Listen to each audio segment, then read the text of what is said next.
L'arcivescovo di Agrigento, Monsignor Alessandro Damiano, ha indirizzato a Monsignor Baldo Reina, vicario generale di Sua Santità per la Diocesi di Roma, il seguente messaggio.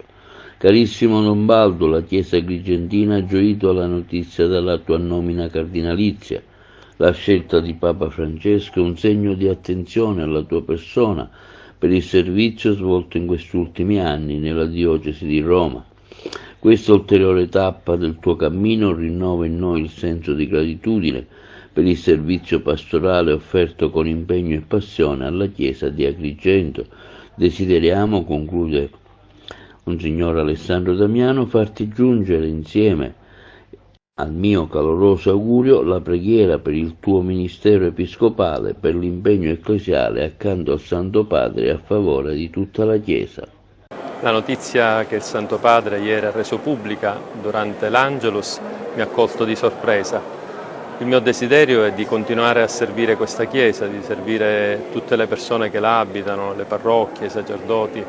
Ecco, proverò a mettermi a disposizione di tutti per annunciare a tutti il Vangelo della misericordia, per essere per tutti immagine del buon pastore.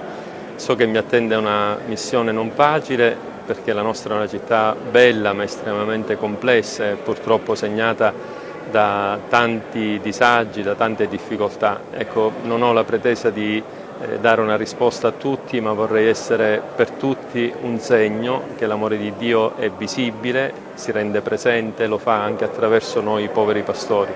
Ecco, ringrazio per la fiducia il Santo Padre e ringrazio tutti coloro che in questa diocesi, nel silenzio, nel nascondimento, fanno tanto perché il Vangelo arrivi a tutti.